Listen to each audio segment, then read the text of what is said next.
The next stoichiometry that we're going to be looking at is we're going to be looking at mass-to-mass stoichiometry. So we've talked about mole to mole. We've talked about mole to mass. I had you flip it around and I had you go mass to mole. But the last one here that we're going to be looking at is it's going to be mass-to-mass stoichiometry problems. Step number one, we're going to balance the chemical equation. Step number two, we're going to convert the given amount into moles. We're going to convert the given mass into its moles. Step number three, we're going to set up the mole ratios between the two actual substances that we are going between. Step number four, we're going to choose the correct mole ratio to calculate the moles of desired chemical.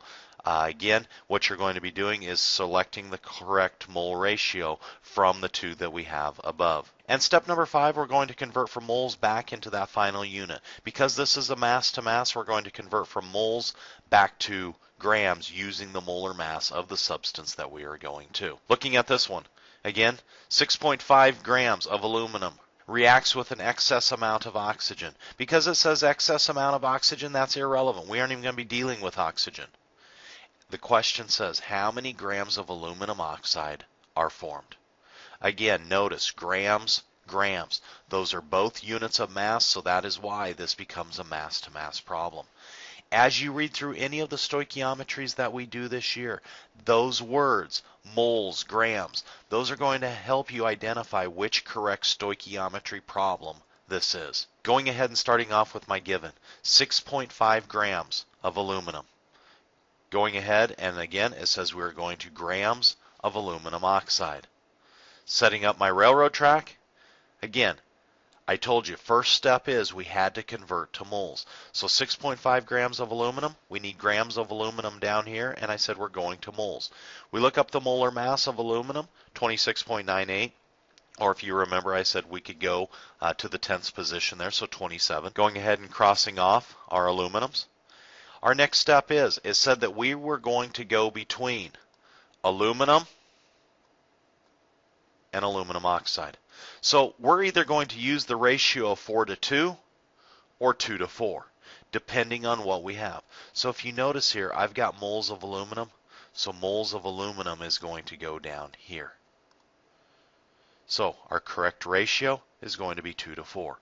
Moles of aluminum on the bottom to cancel those moles of aluminum's up top. So right now, I'm in a unit of moles of aluminum oxide, but the question says how many grams of aluminum oxide are formed. So I got to go one more step. Moles of aluminum oxide are going to go down here. I'm going to add up from the periodic table, Al2O3. Now notice what I said there. I'm going to add up Al2O3. Don't use this 2 here. The 2 was used back here. I just have to add up what Al2O3 is. Don't worry about the 2 because the 2, we took it into account when we did the mole-to-mole ratio. Going ahead and solving, we'll take 6.5 times 2 times 101.96. We'll divide it by 26.98. We'll divide it by 4. That will give us our correct answer of 12.3 grams of aluminum oxide. Okay, so again, just taking it out one step further. Another example, 10.1 grams of Fe are added to a solution of copper 2 sulfate. How many grams of solid copper would form? Again, this is going to be the problem that's in your Google form.